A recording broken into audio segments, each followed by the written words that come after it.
Good morning, everybody. I'm super happy to be here, and I would really like to thank Perla for organizing this event. I know how hard work it is to bring people together for conferences, and I think you did a great job, so thanks again. I really hope the technology worked. I arrived here early to test, and so we were doing lots of tests, and the sound sometimes worked, the internet sometimes worked. But let's see if everything now works when I'm going through my presentation. My name is Johan Oomen, and I work at the Netherlands Institute for Sound and Vision, which is the audiovisual archive and media museum in the Netherlands. And I would like to highlight in my talk a few areas where artificial intelligence can help archives to in their digital transformation. So how can we use machines, how can we use digital files in order to do our work better? And before I start, I just want to show some examples of artificial intelligence. This is an item from our collection that we used artificial intelligence to color this video clip. So what better way to start a presentation than looking at kittens? And I also want to show you a super advanced example, and for this I need to go online real quick. This year we celebrate the Rembrandt, one of the most famous painters in the Netherlands. And as part of the year, there was a project to have Rembrandt giving lessons, so painting lessons by Rembrandt. And so they used artificial intelligence to recreate Rembrandt's voice. And I'd just like to show a little clip about how they recreated Rembrandt's voice. It's a very well-known figure. We had been looking at... Rembrandt is a very well-known figure. We had been looking at recreating the human persona from voice, and we were not seriously thinking about recreating the voice from the face because we know it's a harder problem. It was certainly the obvious next step. We selected about a dozen of our most brilliant and creative students and formed think tanks and working groups. We were able to gauge the facial measurements from the portraits. The facial structure does tell you a lot about the structure of your skull.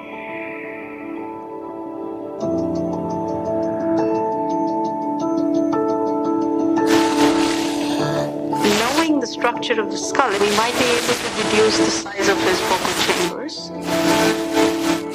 These regions here, it's the exact same as like the subglottal region. We worked very closely with the historians and other experts to get as much information as possible about what kind of a person Rembrandt was. We had to design specific AI systems to impart the finer aspects of his voice. I believe at this point the rendering is good enough that if someone from Rembrandt's time who knew Rembrandt closely heard it, they just might be confused.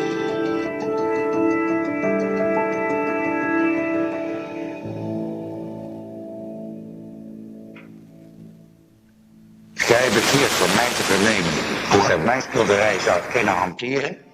Ha, vooral zeg ik u, niemand, behoudens mijzelf, kan schilderen als Rembrandt. Maar zonder wagen niet vergaren. Beziet mij de lessen en ik onderwijs u de geheimnissen der schilderkunst. So, I think this is very special. So looking at the paintings, they could recreate the voice of Rembrandt. And now Rembrandt is giving video lectures and teaching people how to paint. So,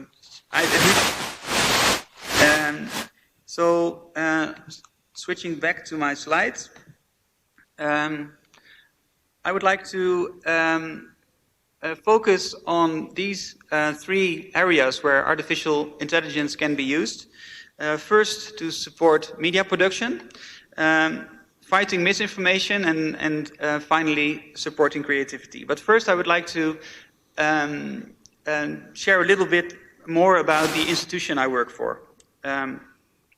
This is Sound and Vision, the inside of the building. And if you go to Google Maps, you can also go down in our vaults. So this is a picture from our vaults. And we have a collection that goes back 100 years, more or less. And it contains very diverse media. One of the major roles that Sound and Vision plays is to be the archive of the Dutch public broadcasting. So the different broadcasters in the Netherlands, they deposit their collections at Sound and Vision. So when a journalist likes to make use of material, they are connecting to the infrastructure of Sound and Vision. So the core of Sound and Vision is our collection. But we also offer access to our collection through a museum on the development of media. And we also like to share our knowledge with not only people working for archives in the Netherlands or libraries or museums, but also we do training and we are quite active in some of the international organizations supporting this event. So I'd like to highlight just one new addition to our collection, well, recently new. It's Born Digital Heritage. And our mission is to capture media in the Netherlands. And obviously media is much more nowadays than film or broadcasting or sound recordings. It's also things like YouTube videos, websites, interactive documentaries, and so on. And as our collection policy changes to adapt to also manage these collections, we have to also think about, for instance, digital preservation, about how to annotate these collections. But for instance, on YouTube, we have a collection going back now 10 years, where we select items on YouTube that are typical, say, our Dutch productions. For instance, filmmakers, Dutch filmmakers or bloggers, and we select material and in collaboration in many cases with the people making them, and add it to our collection to make it accessible. I would just like to highlight game archiving because this is something that is not happening a lot, so we're very proud of it. We specifically archive games that are made by Dutch game developers. So here are some examples. Maybe the most international renowned is Sonic on the bottom left there. Maybe people in the audience have played this game. And basically we archive these games and but also make them available to the public. So for instance, in our museum you can play these older games. And also in terms of archiving, it's important not only to capture the game itself, but also we would like to capture the gameplay. So we would like to capture how it is to play these games. And for this we make recordings of people playing these games.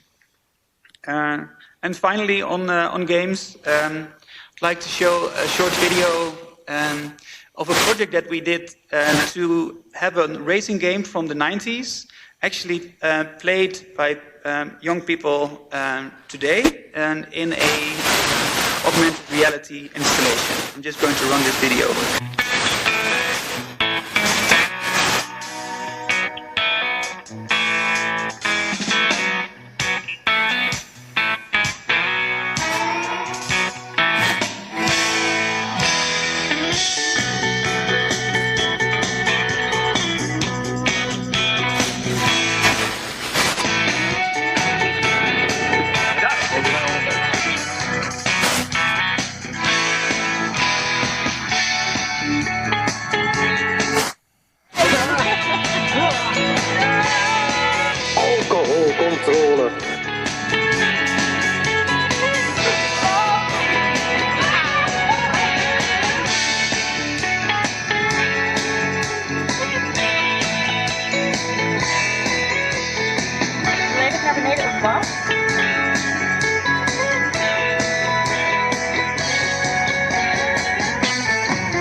So I really like this project because it sort of brings something that was a game from the 90s back to life, and also it adds a layer of interaction. So maybe you saw it in the video at some point when you were playing this game, you needed to solve quizzes, for instance. So we actually took it as inspiration and added something to it. So this picture in the background, you see our archive. It's the material that comes to our in this system is born digital. So every year we archive 8,000 hours of video and 25,000 hours of radio. And this is quite substantial a collection, as you can imagine. But why do we have these collections? Obviously to make them available to our user groups. And I listed them here. I just want to take a minute to talk a little bit about how to make a strategy on offering access to collections. I'm using this graph to show that you can have a website, it's like an institutional website where your collection is made available. But you can also use YouTube to reach out to a wider audience, or even collaborate with Wikipedia to have your videos enriching Wikipedia pages. And I like this graph because it shows that when you do more, say to the right, say on Wikipedia collaboration, it's not really obvious that this video is from your collection. But then I would argue that the upside of that is that the participation, so the engagement with collections, is actually much higher. So I think it's for institutions important to be aware that collections, in my view, should be where users are, and then build a policy around this. So make it a plan where your collection will be. So in our case, we have a website where you can look at our videos, and also we try to tell stories with our collection. So we launched a storytelling platform that looks a bit like Instagram stories, where you can basically browse through a story highlighting objects in our collection. So like I think many archives in the world, we have a YouTube channel, which we use basically to support, say as advertisement.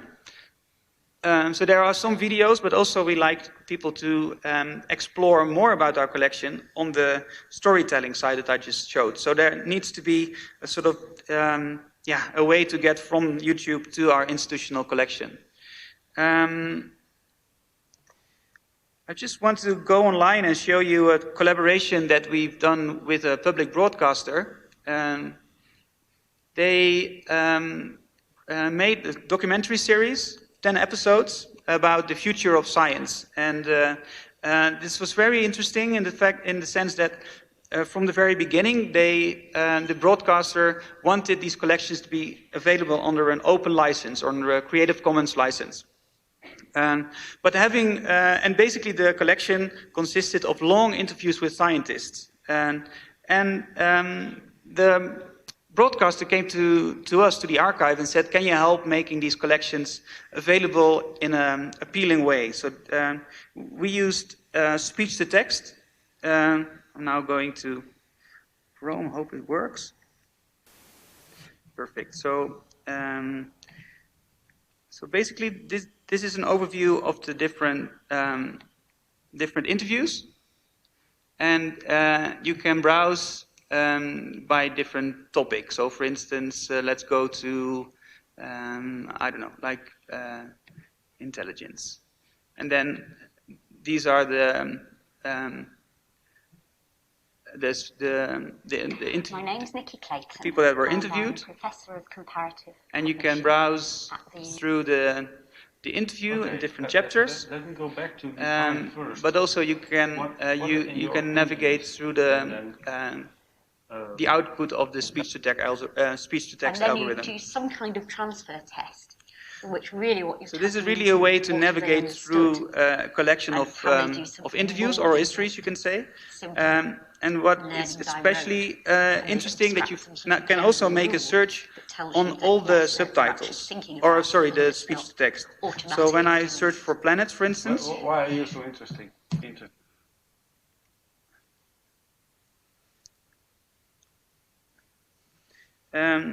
this will take you directly to the part in the interview where this is mentioned.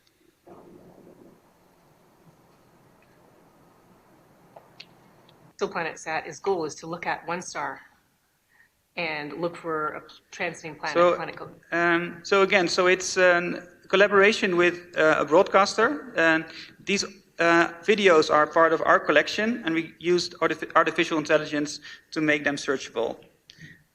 Just as a final example where you can find objects in our collection, it's on Wikipedia, and much of our collection is in copyright, but there are some collections actually that we can make available under an open license, and the Newsreel collection is one of them. And we deposited these collections in the Wikimedia repository, and then the Wikipedia community is inserting videos in pages. So for instance, this is a page on Mother's Day where a video of our collection is shown. And this has been incredibly impactful. So we shared 5,000 videos, and these are used in over 5,000 articles. And these articles are visited a lot. So these are quite substantial numbers.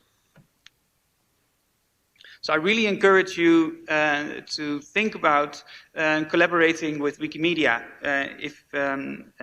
because it's a very nice way to have your collections distributed, and also the collaboration is very rich because in Wikipedia there are experts on certain topics that maybe archives aren't an expert of. We did a project with bird sounds, for instance, where we invited people with expertise on birds to help enrich pages on birds with our audio recordings. Anyway, let's move to the annotations and to the more AI of my talk.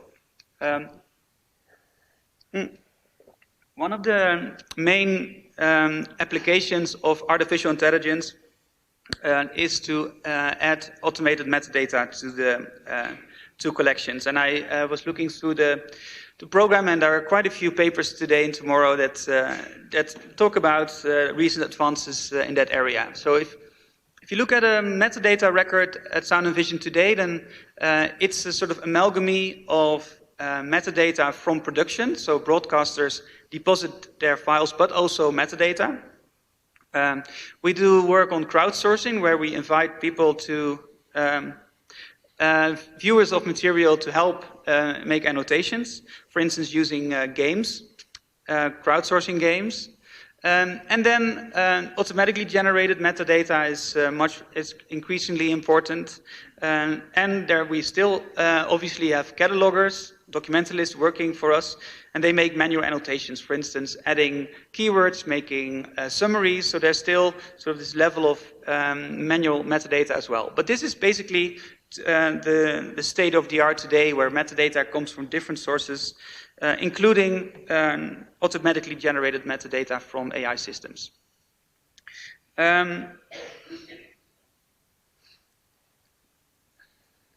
So yeah, let's dive a little bit into the types of automated metadata that are available. There is lots of them. In the context of audiovisual collections, there's a whole range, speech-to-text, I already showed an example, speaker labeling, so video concept labeling, facial recognition, recommender engines. There's a whole list of technologies that we can use. And basically, I'm super happy that I work for an audiovisual archive, because we can actually work alongside industry, work alongside academia to make these technologies more say, smarter and more catered towards the needs of archives. So I'm going to show a lot of examples about, say, the practical uses of AI, and I'm not really going to discuss in this talk much of the pitfalls of AI. And I'm happy to, you know, for Bella to invite me back, and I can give another talk about it. But I just want to say that AI systems, in the context of, say, publicly funded organizations like archives and museums and libraries, these organizations really need to think about what kind of AI systems they would like to use. So, for instance, is it robust? Is it transparent? So, for instance, can engineers at archives actually look at the algorithms and see how they work? Inclusive. You don't want face recognition to be biased towards, you know, the different people. Supervised. Can we also have systems where humans and machines collaborate in being more efficient? So these kind of topics, AI principles, is something that is very much debated at the moment, and I hope also this Congress will discuss them. But going back to sound and vision, we have at the moment 3 different types of AI. Entity extraction, so from broadcasters we receive subtitles, and from those subtitles we are extracting entities from our thesaurus. Second, speaker labeling. This is especially relevant for our radio collection, where we recognize different speakers. And face labeling, very obvious, recognizing faces of people in the media. And these systems are provided by Dutch SMEs. So going back to the AI principles for sound and vision, it's important that we work together with Dutch organizations, because it's specifically for various reasons. But for instance, these SMEs are also working with academia. And what I think is important that AI systems are not only provided by US-based companies, but there's also sort of a rich ecosystem of AI systems. The output of these systems is ingested in our catalog, in our asset management system. So we have kind of hybrid system where we have a catalog and then we have different AI systems connected to it. I hope that makes sense. It's very, very typical setup in the audiovisual domain. AI systems make mistakes, so we have to make sure in our catalog to highlight, for instance, how confident the AI system was. So just some mistakes that are made. The gentleman on the left-hand side is a Dutch presenter, and the face recognition, the face recognizer thought that he was labeled as the president of the US. This is another example. These 3 gentlemen on the right are politicians. You can tell by their what's it called? Ties. And the guy on the left is a comedian. And the system did recognize the politicians, because we already had systems for that, but not the comedian. So now we told the company that's making these models to also make a model for the comedian. So now all of the 4 are recognized.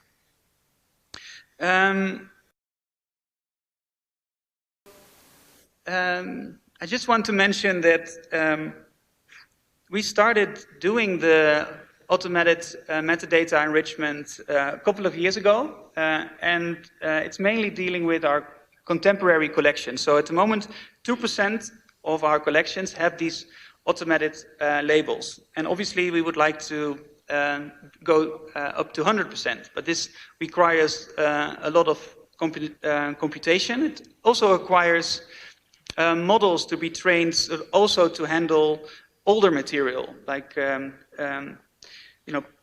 we have to build models that can also recognize faces and speech from earlier decades, and that's quite a challenge.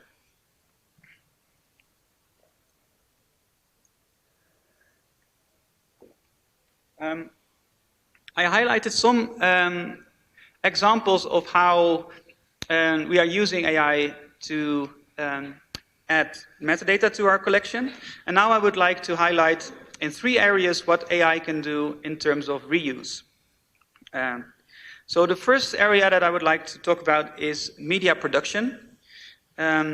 So because we have these automated labels, now journalists can search our collection in very specific sense. So for instance, because we can recognize locations, and our search interface allows for journalists, for instance, to make a search for a location and then go directly to the second that location is mentioned or shown in the video. Same with speaker labeling, so you can search on speakers. Same with face recognition, you can search on faces. This is quite an interesting example because King Willem-Alexander is in a car, and this Jeroen Snel, who's a presenter, is in the studio, and both faces are recognized. A nice, typical Dutch example. Then there's also some work on on-screen text extraction, something that we haven't done in production. But for instance, recognizing the text in video is something that can be done. And also making video summaries. That's something that's quite getting more and more advanced. So if you have a long video, can you make it into a short video as a sort of automated preview? This is quite a challenge, because what makes a good summary? And I'd just like to highlight, so if you have these, let's see. So we're doing some work in this area, and I'm just going to show you a video of how these video summaries can be used. This is a chatbot that we made, so basically something that you would use in Messenger. And here, as a user, you can say that I'm interested in these topics, and I would like to have a daily or weekly, or like have some videos of our collection.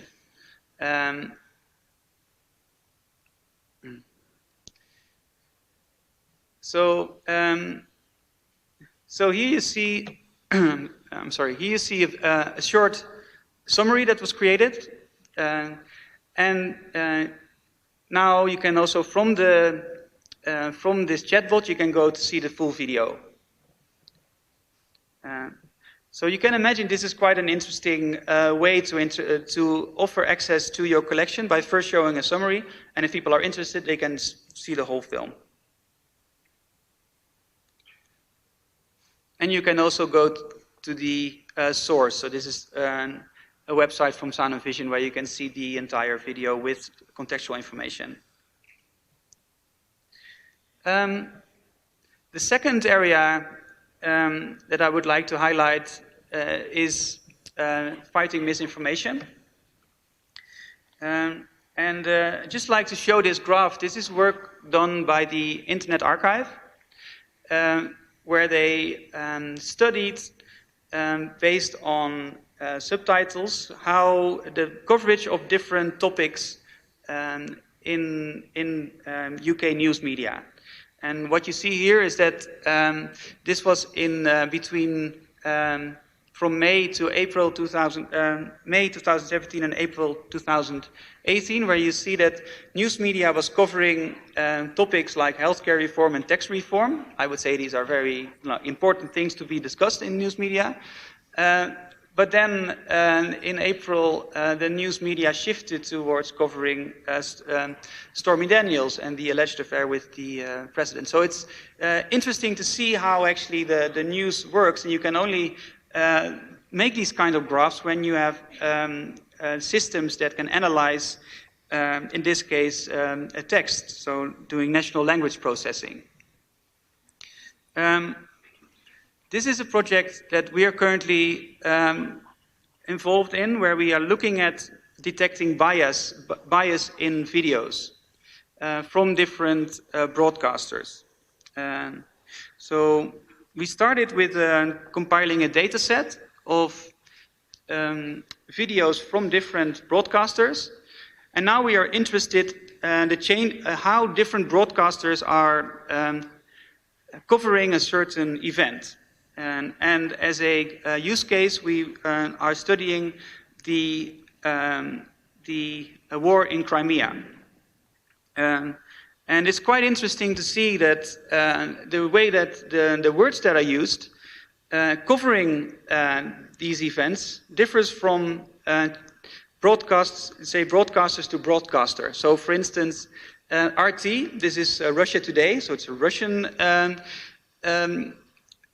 broadcaster. They talk about Crimea with words like independence, whereas Al Jazeera talks about annexation. So it's very interesting for media scholars and journalists to detect these kinds of biases and write studies about it and make it explicit. I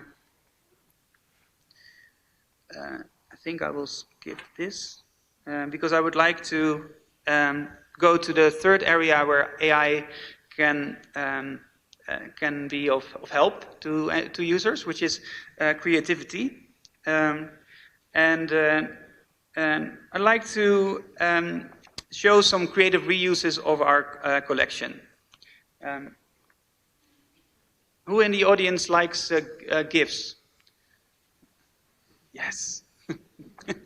So we spent way too much time in the office making GIFs from our collection. So these is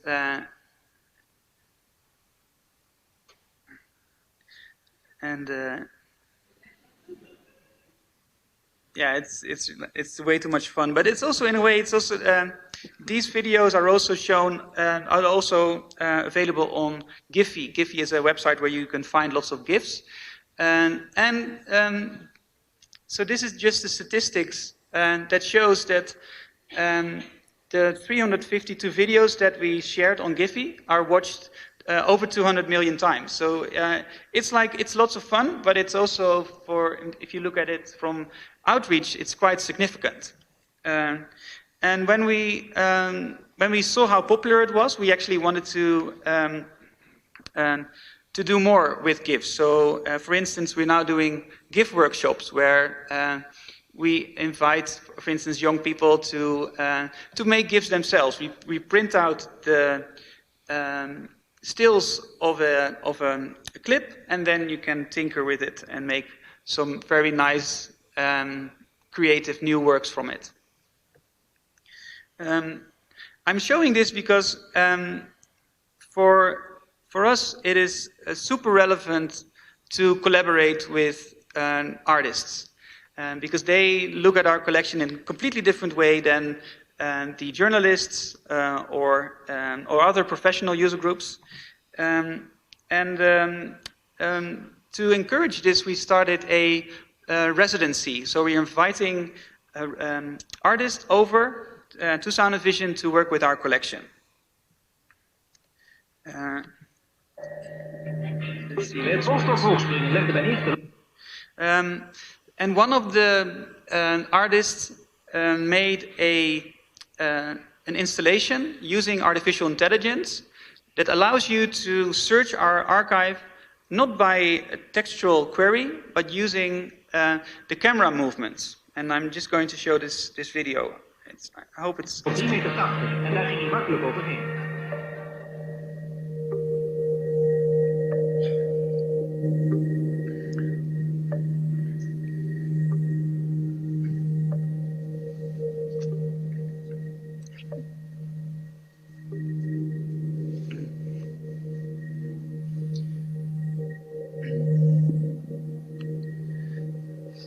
So they looked at our collection of newsreels and they tried to determine the camera movement that was used. And when they gathered all this information, they created this installation where you can actually make a camera movement with a tablet, and then use that as a search query.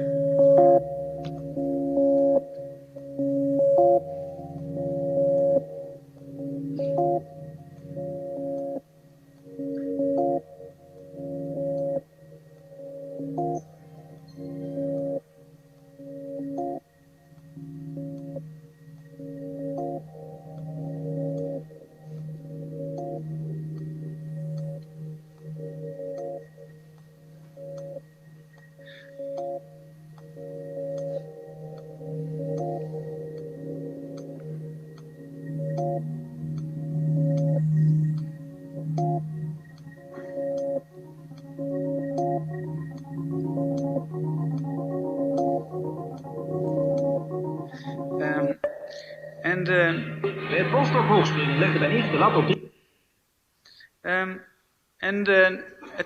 We started a new project to take this a step further, where you can actually make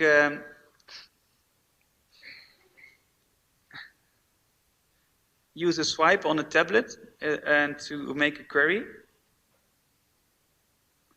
That is really nice. And yeah, that's the same video.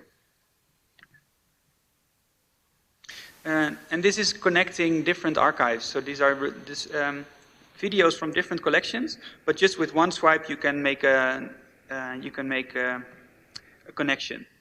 I really like these kinds of experiments.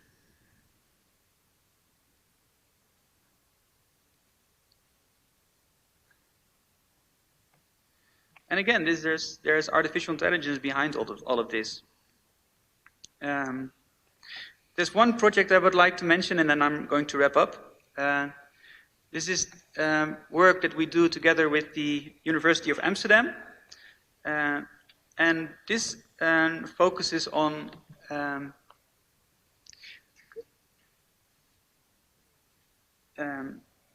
searching a collection, not based again on text, but in this case based on color and shape and movement.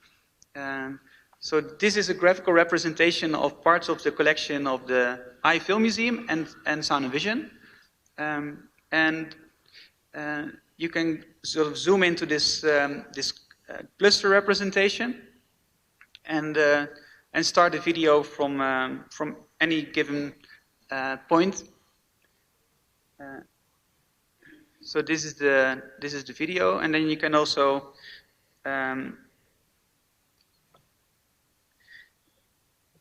explore where this scene is within the entire video.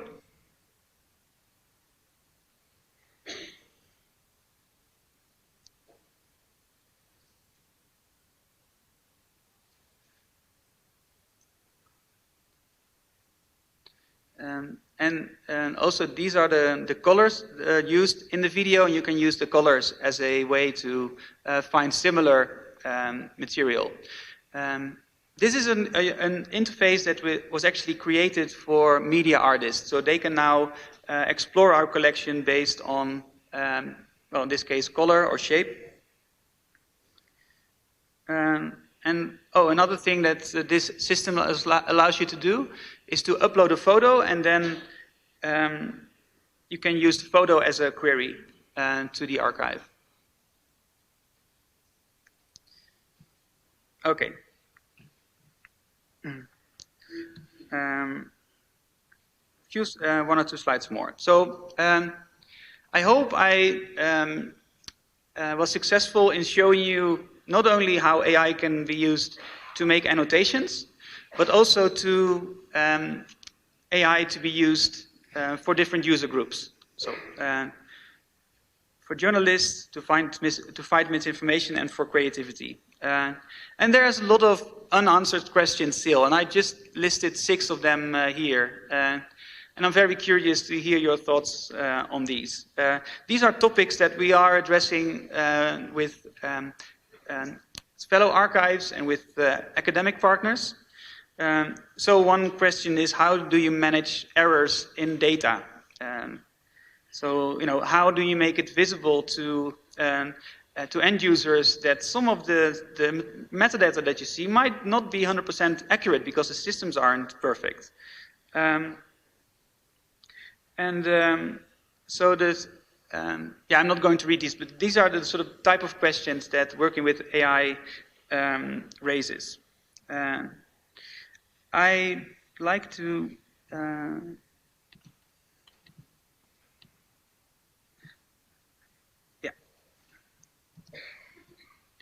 I would like to invite you to take a look at this document. This is a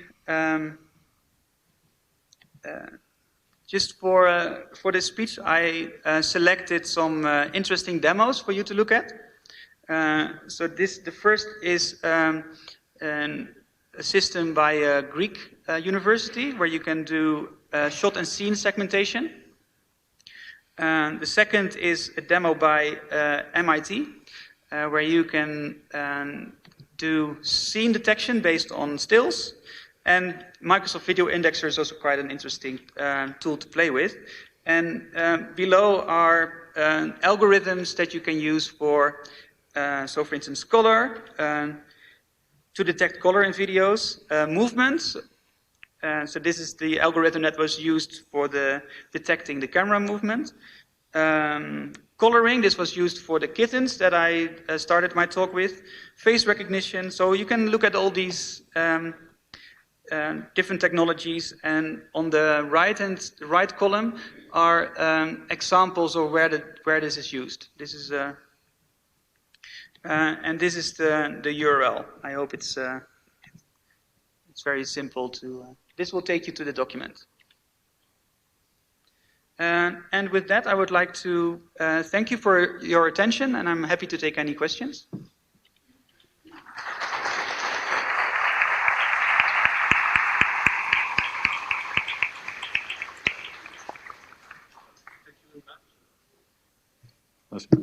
Thank you very much. Bueno, ahora está prevista una sesión de preguntas. Nos ayudarán con la traducción para el Johan. Y nada, si tienen sus preguntas en los folletos y los pueden presentar, el Johan estará encantado de contestarles.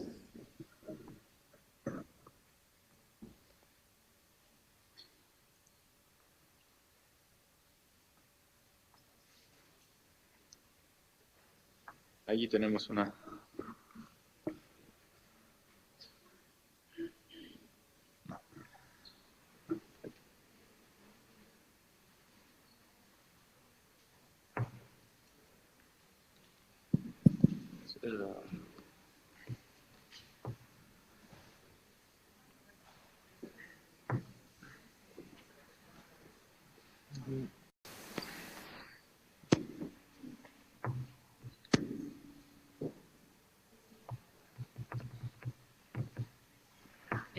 ¿Aló? Sí, hola.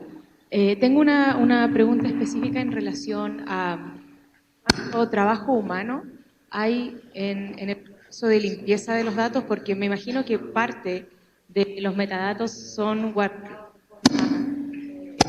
¿no?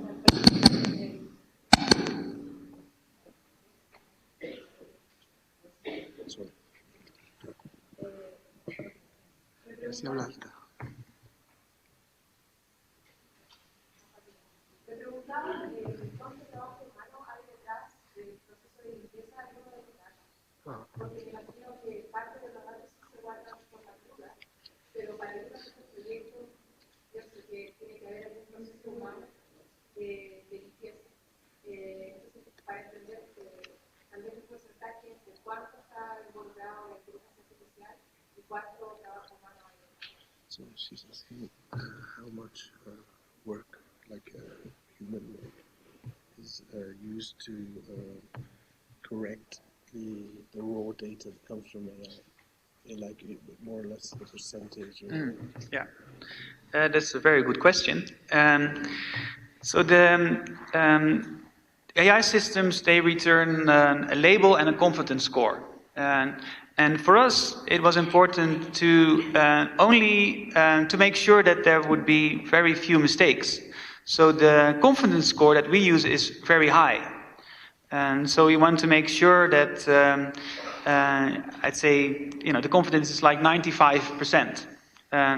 So that's a way to, because we're not going to, for each of the tag that was added, we're not going to check it, but we are going to make tests and see if actually the confidence score is good enough.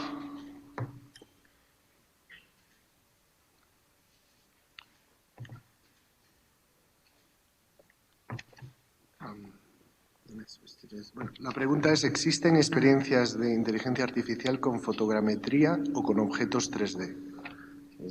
Are there any AI experiences with photogrammetry or 3D objects? And yes. There's lots of work done in the area of architecture, and one of the projects that I really like is from University of Dresden, where they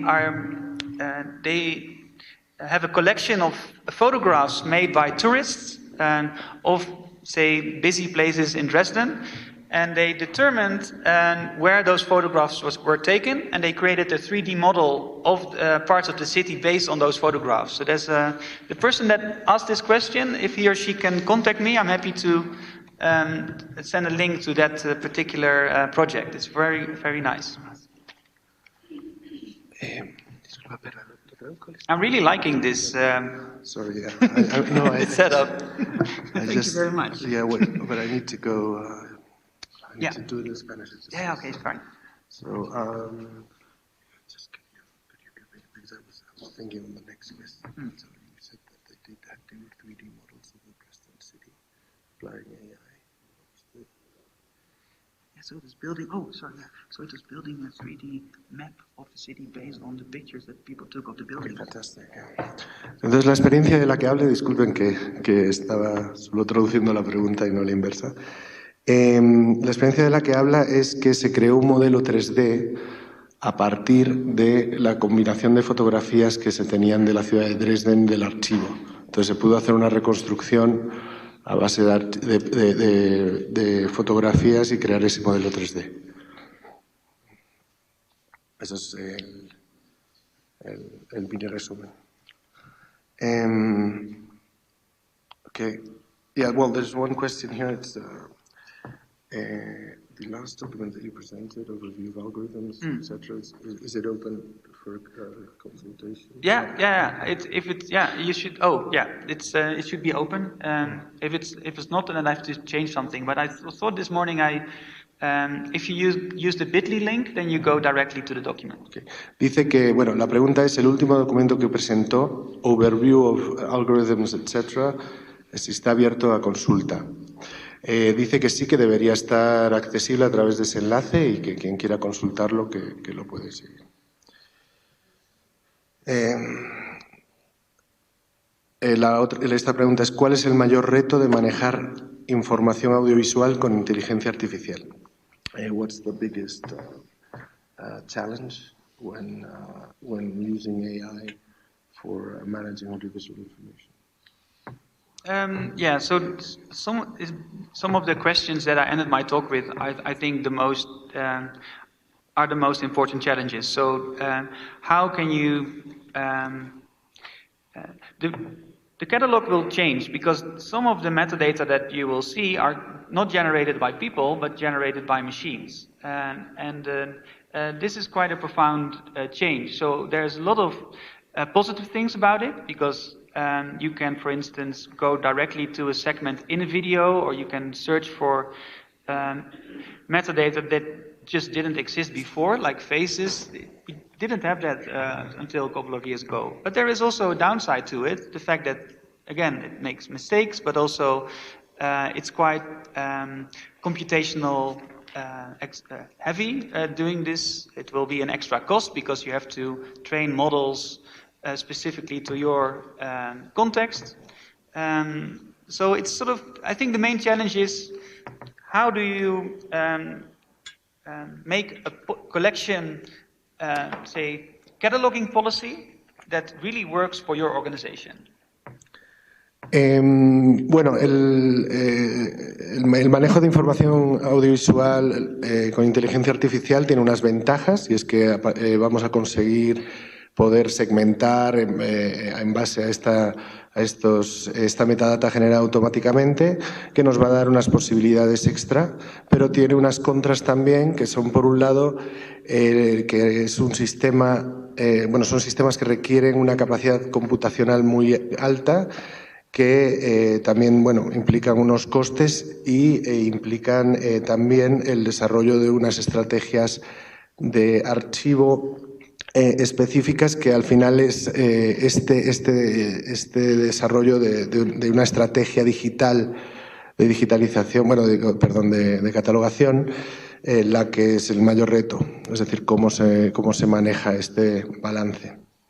Y el trabajo añadido también de depuración, ¿no?, de estos datos.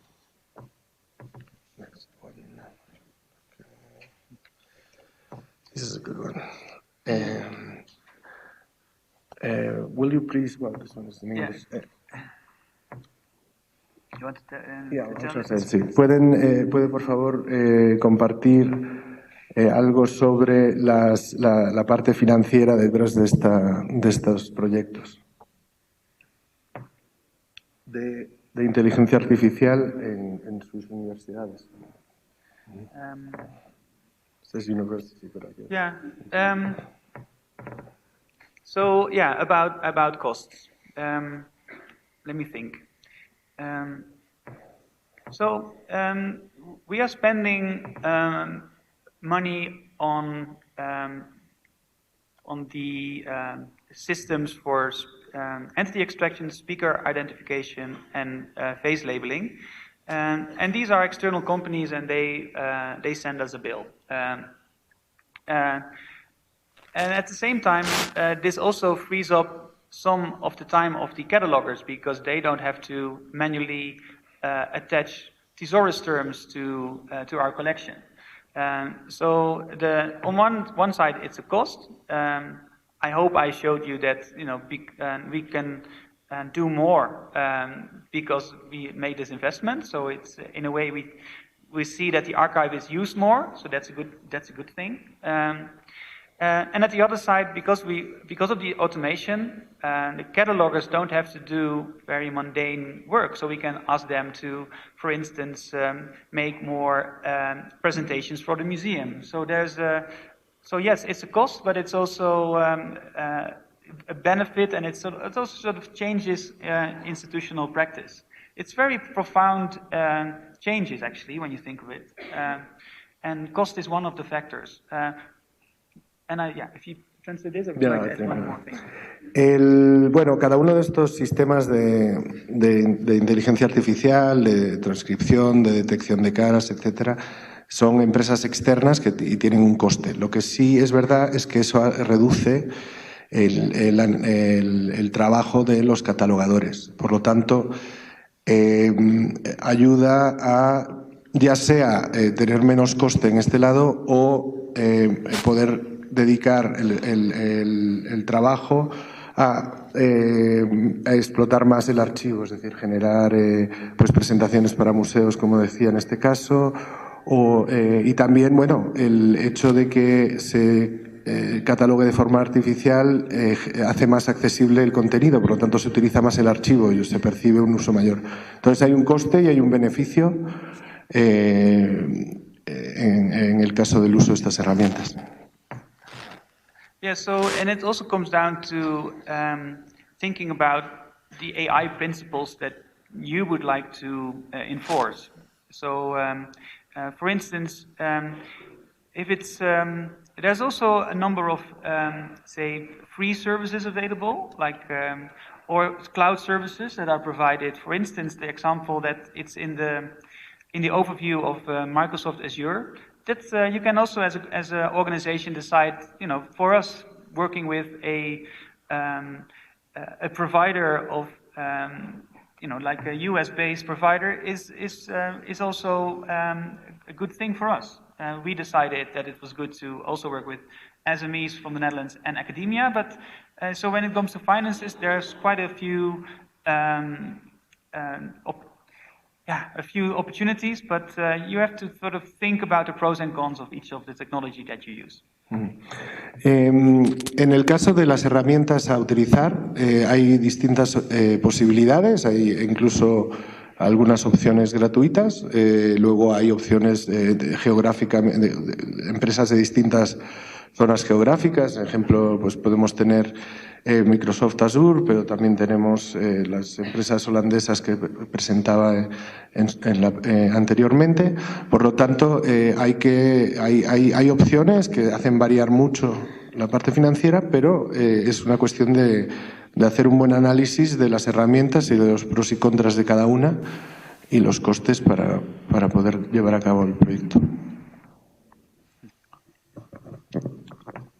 Bueno, si no hay otras preguntas, tenemos unos 3 minutos más. Si alguien la paramos acá. Bueno, muchas gracias. Thank you very much, Johan. Nada, damos paso a las siguientes conferencias previstas en el programa del día actual.